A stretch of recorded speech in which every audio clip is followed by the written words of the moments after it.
Assalamualaikum warahmatullahi wabarakatuh. Hari ini kita akan membahas cerita yang berjudul Alat Tarahaib. Cerita ini saya ambil dari akun Twitter. Sebelum kita mulai, jangan lupa like video ini. Yuk, langsung saja kita masuk ke ceritanya. Pernikahan baru seumur jagung, tapi sudah dihadapkan dengan ujian yang sangat banyak. Itulah yang dirasakan Eni, perempuan berusia 16 tahun yang terpaksa harus menikah dikarenakan hamil duluan. Saat itu, Eni masih sekolah kelas 2 SMA dan Robi kelas 3 SMA. Mereka berpacaran kurang lebih selama 1 tahun. Eni berasal dari sebuah keluarga yang sederhana. Ayahnya seorang buruh angkut di pasar, sedangkan ibunya berjualan sayur keliling. Sementara Robi dari keluarga yang bisa dibilang berkecukupan. Ayahnya seorang juragan karet. Ia mempunyai beberapa hektar kebun karet yang masih aktif dan ia juga membeli karet-karet dari petani karet di daerahnya untuk kemudian dijual lagi. Dan ibunya Robi mempunyai usaha toko sembako di depan rumahnya. Robi mempunyai seorang kakak perempuan yang sudah menikah dan tinggal di Kalimantan Selatan ikut bersama suaminya. Semenjak menikah dengan Robi, Eni ikut tinggal bersama suaminya di rumah orang tua Robi. Dan selama tinggal di rumah keluarga Robi itulah, Eni mengalami banyak hal yang tidak mengenakan. Mulai dari perlakuan mertuanya yang kasar, sampai sikap suaminya yang seakan tidak peduli padanya. Namun meski begitu, Eni tetap memilih untuk bertahan, karena ia tidak ingin perceraiannya yang akan membuat orang tuanya kecewa untuk yang kedua kali terhadapnya. Eni, panggil ibu mertuanya dari arah teras. Eni yang saat itu sedang mencuci piring di dapur lantas bergegas untuk menghampiri ibu mertuanya. Ada apa, Bu? Tanya Eni dengan suara selembut mungkin. Kamu tidak lihat ya, aku sedang bersantai ini. Cepat buatkan aku teh susu, perintah ibu mertuanya itu tanpa sedikit pun menoleh ke arah Eni. Mendengar perintah ibu mertuanya itu, Eni langsung kembali ke dapur untuk membuatkan teh susu, minuman yang kesukaan sang ibu mertua. Memang, setiap pagi ibu mertuanya itu punya kebiasaan bersantai di teras rumah sambil minum teh susu hangat sehabis sarapan. Dan pagi itu, Eni kelupaan untuk membuatkan teh susu untuk ibu mertuanya dikarenakan pekerjaan di dapur yang sangat banyak. Ini nih teh susunya, kata Eni seraya meletakkan segelas teh susu hangat ke atas meja. Habis ini kamu ke rumah Amai Reno, ambil daging babi pesananku di sana, ujar ibu mertuanya seraya menyeruput teh susu. Tapi saya selesaikan dulu cucian piring di dapur ya, Nek. Bisa tidak kalau disuruh itu nurut, jangan membantah. Eni menunduk, kemudian ia mengangguk. Setelah pulang dari rumah Amai Reno, Eni langsung disemprot lagi oleh mertuanya karena cucian tidak beres. Kan tadi saya sudah izin mau menyelesaikan cucian piring dulu, Nek. Tapi ini sendiri yang bilang jangan membantah kalau disuruh. Makanya saya langsung pergi ke rumah Amai Reno untuk mengambil daging babi ini, kata Eni pelan. Harusnya kamu selesaikan dulu cucian piringnya, apalagi yang sudah disabun begini. Yang ada kalau dibiarkan, bau sabunnya lengket ke di piring dan gelas. Begini nih kalau punya menantu tidak berguna, bisanya cuma makan tidur aja, dasar sialan. Kalau sudah begitu, Eni hanya bisa menunduk sambil menahan air matanya. Apapun yang Eni lakukan, meskipun sudah benar, tapi tetap saja salah di mata mertuanya, dan ujung-ujungnya Eni tetap akan dimarahi. Bisa gak sih kamu itu, sehari aja jangan buat ibuku marah, ujar Robi malam itu.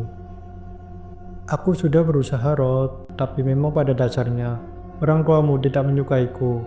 Makanya apapun yang aku lakukan pasti selalu saja salah, jawab Eni terisak. Alah, memang kamu aja yang gak bisa mengambil hati ibuku. Bagaimanapun kerasnya aku berusaha agar disukai orang tuamu, tapi kalau memang pada dasarnya mereka tidak suka aku, maka sampai kapanpun hasilnya tetap akan sama saja. Coba aja kamu itu kayak Risa. Pasti aku nggak akan dimarahi orang tuaku. Ujar Robi seraya memalingkan tubuhnya membelakangi ini. Risa itu pintar, cantik, penurut, nggak kayak kamu yang banyak minusnya ini. Kalau nggak terpaksa juga, gak akan aku nikah sama kamu. Dada ini terasa semakin sesak setelah mendengar suaminya membanding-bandingkan ia dan Risa yang merupakan mantan pacar Robi dulu. Kalau memang dia yang terbaik, lalu kenapa kalian putus? Kenapa? Karena dulu aku bodoh, bisa-bisanya naksir sama kamu. Harusnya aku sadar kamu dan Risa itu kayak bumi dan langit. Harusnya dulu aku nggak ninggalin dia buat kamu. Atau jangan-jangan dulu kamu pelet aku. Eni ternganga mendengar perkataan suaminya itu. Apa pelet? Tega-teganya kamu fitnah aku kayak gitu. Padahal dulu kamu yang ngejar-ngejar aku. Robi langsung membalikkan badannya untuk menatap Eni dan Risa. Diam, aku mau tidur. Mendengar pendakan Robi, Eni lantas berusaha untuk menahan isak tangisnya. Lalu ia mengelus perutnya yang sudah besar. Terasa gerakan halus dari tangan. Eni, panggil seorang dari belakang. Eni menghentikan langkahnya dan langsung menoleh ke belakang. Terlihat seorang gadis, sebayanya memakai seragam SMA, lengkap dengan tas. Kamu mau kemana? Tanya gadis itu tersenyum. Mau beli sayur, kamu sendiri ngapain di sini? Gak sekolah. Aku lagi bolos nih. Kok bolos? Mau ketemu sama pacarmu ya, Den? Kalau bisa jangan sampai kayak aku ya, kata Eni seraya mengusap perut yang besar. Eni menghela napas panjang, kemudian ia mengangguk. Halo sayang, aku Rini, aku sahabat mamamu dari kecil. Kamu lagi ngapain di dalam? Kata Rini seraya membungkuk di depan perut Eni. Membuat Eni tersenyum, namun matanya tampak berkaca-kaca. Nih, kamu lagi ada masalah ya? Tanya Rini. Eni menghela napas panjang, kemudian kepalanya menengadah akan menatap awan yang tampak kelabu. Mungkin ini hukuman dari Tuhan untukku yang sudah berzina, hamil di luar nikah, dan pindah agama. Hidupku sekarang tak ubahnya seperti awan itu, Rin, ucap Eni pelan. Yang sudah berlalu gak perlu kamu sesali, sekarang kamu cukup fokus sama pernikahanmu dan calon bayimu ini. Kalau kamu terus memikirkan ke belakang, kapan kamu bisa bahagia? Air mata ini mulai berjatuhan. Dengan cepat, Rini merangkulnya dan mengajak sahabatnya itu untuk tutup. Eni semakin terisak dalam pelukan sahabatnya tersebut. Mertuaku gak suka sama aku, Rin. Apapun yang aku lakukan selalu saja salah di mata mereka. Mereka kasar sama aku, Rin. Cerita Eni sesegukan. Tapi Robi membela kamu kan nih, tanya Rini. Eni menggeleng. Dia juga sama, Rin. Malah semalam dia membanding-bandingkan aku sama Risa. Aku dikatain inilah, aku dikatain itulah. Aku sakit dengarnya, Rin. Rini terdiam. Ia mengusap pelan bahu Eni. Sialan si Robi, Mbak Rini kesal. Aku capek, Rin. Aku bingung harus kayak gimana. Sementara Robi cuma bisa nyalahin aku. Kamu cerai aja kalau gitu nih. Jangan mau diperlakukan seperti itu sama mereka. Lah, sumpah ya, aku emosi banget dengarnya, ujar Rini. Aku sudah melakukan kesalahan, Rin. Aku juga sudah mengecewakan orang tuaku. Dan aku gak mau orang tuaku semakin kecewa kalau sampai aku dan Robi cerai. Terus kamu mau kayak gini sampai kapan nih? Tanya Rini. Aku juga gak tahu, Rin, jawab Eni terisak. Rini terdiam. Ia tak bisa berkata apa-apa lagi. Beberapa saat kemudian, Eni beranjak dari duduknya, kemudian tersenyum pada Rini. Aku belanja dulu ya, Rin. Pulang ini pasti aku kena marah lagi, karena perginya lama, kata Eni tersenyum. Rini hanya bisa mengangguk. Ia berdiri diam, dengan marah terus menatap ke arah sahabatnya itu. Beli sayur di mana kamu, ha? Hampir 2 jam kamu pergi, ujar ibu mertuanya kesal. Maaf, Nek, tadi antriannya banyak. Alah, alasan kamu aja itu. Dasar lemot gak berguna. Eni tak lagi menjawab. Ia langsung menyanyi sayuran yang baru saja dibelinya sambil mendengarkan mertuanya yang terus saja ngomel. Saat sedang memasak sayur tersebut, tiba-tiba ini merasakan sakit perut yang luar biasa. Diiringi dengan cairan ketuban yang keluar mengalir di antara kedua kakinya. Nek, teriak ini memanggil mertuanya sambil menahan rasa sakit pada perutnya. Ada apa sih? Teriak-teriak kayak orang gila. Bukannya lekas membantu ini. Ibu mertuanya itu justru masih sempat-sempatnya mengomel karena sayur yang ini masak sudah kosong. Dan hari itu, ini melahirkan dengan dibantu oleh bidan kampung atau dukun beranak. Namun sayang, anak ini tidak selamat karena terlambat ditangani. Ini menangis sesegukan di dekat jenazah bayinya. Tak henti-hentinya ia meminta maaf pada jasad bayi mungil tersebut.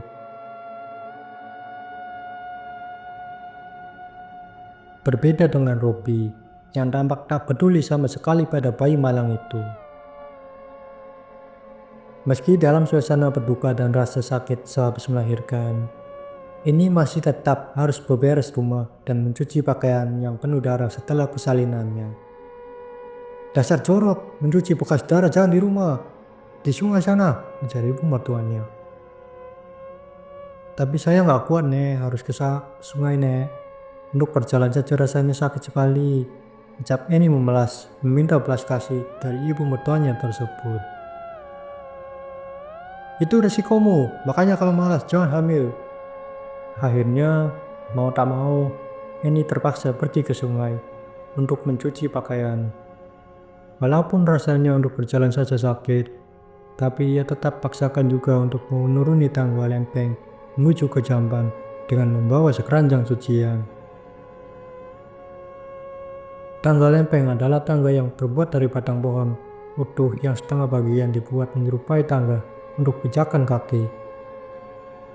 Namun saat ia menaiki tangga lempeng dengan keranjang berisi cucian basah itu, ini merasakan kakinya seperti tak mampu lagi menopang tubuhnya.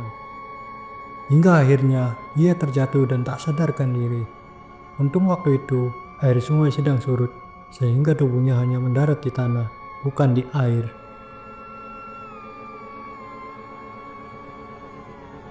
Beberapa anak-anak yang saat itu sedang mandi di sungai langsung berlari menolong ini. Beberapa lagi berlari ke atas untuk meminta pertolongan orang dewasa. Kena lelah matahari sepertinya kamu ini. Suamimu kemana? Kenapa bukan dia yang mencuci? Istri baru melahirkan kok dibiarkan mencuci ke sungai? Sendirian pula, ujar salah seorang warga. Dan setelah ini sudah mendingan, ia pun diantar pulang oleh salah satu orang yang menolongnya itu. Mertuanya terlihat kaget melihat Andy pulang diantar oleh orang lain. Dan tidak hanya itu, mertua serta Robi juga dinasehati oleh orang itu agar tidak membiarkan Andy ke sungai lagi. Karena orang-orang khawatir jika terjadi sesuatu yang tidak diinginkan pada Andy. Bertanggung jawab bukan hanya menikahi perempuan itu, Rob. Tapi kamu juga harus memastikan dia tetap aman dan bahagia saat berada di sampingmu, ujar orang itu sebelum pergi. Alhasil, setelah orang itu pergi, ini langsung dimarahi habis-habisan oleh Robi dan mertuanya. Mereka merasa sangat malu dan tersinggung dengan apa yang dikatakan orang tadi. Annie didiamkan oleh Robi, bahkan ia tidak diperbolehkan untuk makan oleh mertuanya. Annie hanya bisa menangis di dalam kamar sambil memegangi perut yang terasa lapar. Untung di sore harinya, Rini dan ibunya datang ke rumah itu. Rini membawakan serantang makanan yang dititipkan oleh orang tua Annie padanya. Tadi ibumu menitipkan makanan ini untuk kamu nih. Katanya beliau belum bisa kesini jenguk kamu, kata Rini seraya membukakan rantang berisi makanan itu. Annie menangis melihat makanan tersebut. Ia teringat betapa bahagia ia dulu waktu masih tinggal bersama orang tuanya. Ibunya Rini langsung merangkul Annie. Diperlakukan seperti itu, tangis Annie semakin kencang. Kamu ada masalah ya? Tanya ibunya Rini berbisik. Annie menganggukkan kepalanya. Mereka masih tidak baik sama kamu, tanya ibunya Rini lagi. Annie kembali mengangguk. Sebenarnya Ucu sini juga ada sesuatu hal yang ingin Ucu sampaikan ke kamu, En. Apa itu, Cuk? Ibunya Rini mendekatkan mulutnya ke telinga Eni. Sesaat kemudian, Eni tampak kaget setelah mendengar apa yang dikatakan oleh ibu dari sahabatnya tersebut. Saya nggak berani, Cuk, ucap Eni. Ya kamu pikirkan saja dulu, itu hanya saran. Ucu tidak memaksa, tapi hanya saja. Memangnya kamu tahan diperlakukan seperti itu terus sama mereka? Eni terdiam. Ya sudah, Ucu sama Rini pamit pulang dulu ya. Oh iya, kamu jangan lupa makan.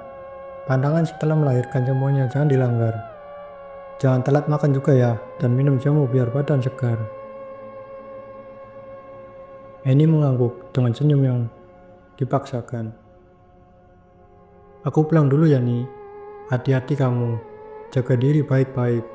Kalau ada apa-apa, aku selalu siap untuk membantu. Ucap Rini seraya beranjak.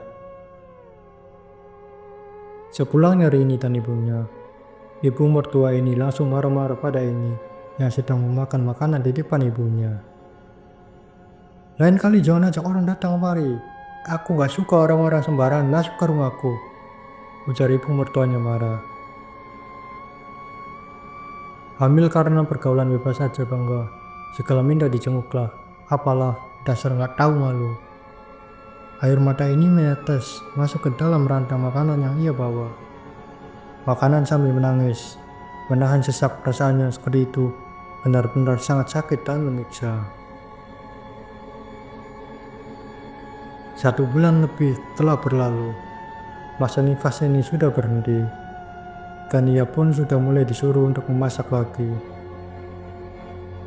Saat masa nifasnya kemarin, Eni memang tidak diperbolehkan memasak dengan alasan mertuanya tidak mau memakan makanan masakan Eni yang masih berdarah-darah. Jijik katanya. Dan selama masa nifasnya itu, mertuanya lah yang memasak. Karena itu jugalah Eni hanya kebagian makanan sisa. Itu pun sudah tak layak makan sebenarnya. Eni yang saat itu sedang memasak di dapur, mendengar ada suara mertuanya yang sedang mengobrol di ruang tengah. Entah siapakah tamu yang datang di pagi hari seperti itu. Eni, buatkan minuman, teriak mertuanya nyaring. Eni menghela napas, lalu melepaskan pekerjaannya sebentar untuk membuatkan minuman bagi tamu yang datang. Tapi ketika ia melihat siapa tamu tersebut, raut wajahnya seketika berubah. Gadis cantik dengan pakaian modis itu tampak duduk sambil mengobrol hangat bersama dengan mertuanya. Keakraban mertuanya dan gadis itu membuat hati Eni terasa sangat sakit. Bergegas ia meletakkan gelas minuman, lalu kemudian kembali ke dapur. Napasnya sesak, memikirkan apa yang baru saja ia lihat.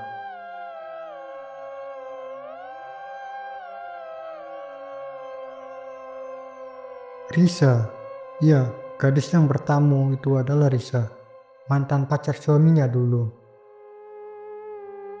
Dan semenjak hari itu, Risa jadi sering datang ke rumah. Bahkan tak jarang ini melihat Risa dan Robi ngobrol hangat besek, kelilingi candaan yang tak pantas. Karena kedekatan Robi dan Risa itu, Eni kini semakin sering mendapatkan perlakuan kasar dari Robi. Bahkan lelaki itu juga tak segan-segan untuk memukulnya. Hari itu, dia kembali datang ke rumah. Ia dan Robi mengobrol dan begitu mesra di ruang tengah. Eni yang melihat itu hanya bisa menangis dalam diam. Ia ingin melarang Robi dekat sama gadis itu, tapi Eni yakin kalau ia melarang, Robi pasti akan memukulnya lagi, seperti yang sudah-sudah. Bagaimana kalau Robi jatuh cinta lagi pada gadis itu? Bagaimana kalau dia menceraikan aku? Apa yang akan aku katakan pada orang tuaku kalau sampai hal itu terjadi? Eni ketakutan sendiri, memikirkan berbagai kemungkinan yang akan terjadi pada rumah tangganya. Enggak, aku nggak mau diceraikan. Aku sudah rela pindah agama cuma untuk Robi. Dan aku nggak mau pengorbananku sia-sia. Aku juga nggak mau mengecewakan orang tuaku, ucap ini dalam hatinya. Tiba-tiba, ia teringat akan saran yang diberikan oleh ibunya Rini. Katanya, kalau ingin rumah tangga awet, suami jadi penurut dan sayang padanya, caranya adalah memberikan makanan atau minuman yang sudah dicampur dengan darah haid kepada si suami dengan rutin. Kebetulan saat itu, ini sedang haid, waktu yang sangat pas untuk melakukan ritual berinduk tersebut. Aku nggak mau diceraikan, dan ini adalah satu-satunya cara untuk menyelamatkan rumah tanggaku. Apa salahnya aku coba, pikir Reni. Di keesokan harinya, bermodalkan nekat, pagi-pagi sekali, ini sudah bangun dan memasak. Tidak lupa ia juga sudah menampung sedikit darah haid di dalam wadah. Sengaja hari itu ia memasak nasi kuning. Untuk serapan aroma rempah nasi kuning yang wangi membuat bau darah haid yang dicampur ke dalam nasi tersebut jadi tersamarkan. Tidak lupa ia juga menyampurkan beberapa tetes darah haidnya pada masakan abang yang masih berada di dalam wajan. Setelah selesai, barulah ini menghidangkan makanan itu ke dalam tamu saji. Perasaannya was-was, takut ketahuan, dan juga takut dengan efek samping yang akan ia terima nantinya.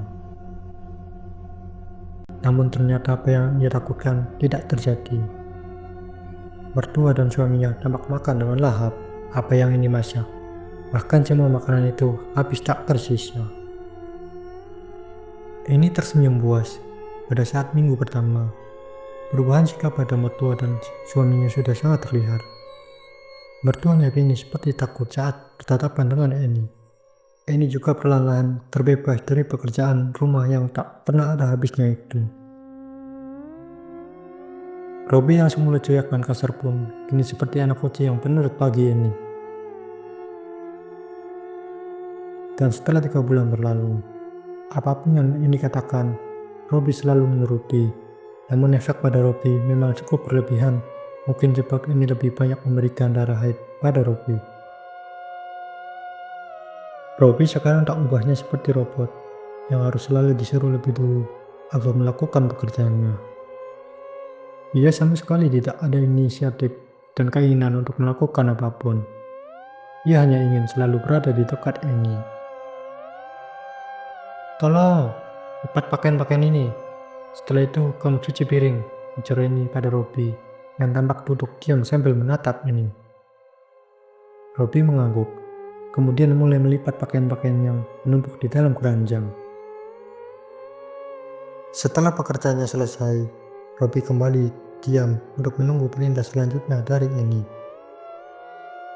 Setelah dilipat, masukkan pakaiannya ke dalam lemari, perintah Eni. Setelah diperintah seperti itu, barulah Robi memulai memasukkan pakaian tersebut ke dalam lemari. Kalau sudah selesai, kamu cuci piring ke dapur. Robi mengangguk lalu keluar dari kamar.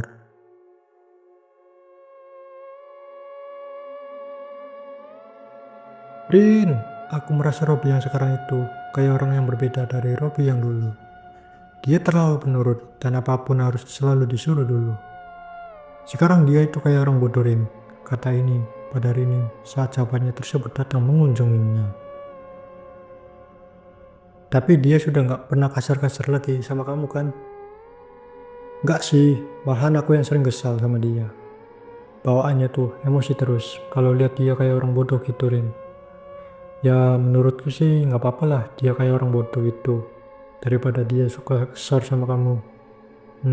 Orang tuanya gimana sama kamu? Aman sih, tapi efek di orang tuanya itu nggak terlalu gimana-gimana. Mereka cuma kayak takut aja sama aku. Mau memerintah aku pun kayak segan gitu. Ya mungkin karena aku nggak terlalu banyak kasih darah haidnya ke mereka kali ya, Rin. Rini mengangkat bahunya. Ia menatap ini yang sekarang wajahnya terlihat kusam, seperti tidak ada lagi cahaya di wajahnya. Nih, kamu tahu nggak efek samping dari pelet darah haid ini? Tanya Rini berbisik. Eni mengangguk. Aku sudah basarin, jadi nyebur aja sekalian, jawab Eni pelan. Rini menghela napas panjang, menatap miris pada sahabatnya itu. Kamu jangan sampai kayak aku ya, Rin, jawab Eni. Rini mengangguk sambil memperlihatkan senyum deadbeast. Rumah tangga ini dan Robi masih berjalan baik hingga saat ini. Rumah tangga mereka sangat damai tanpa ada perkelahian di dalamnya.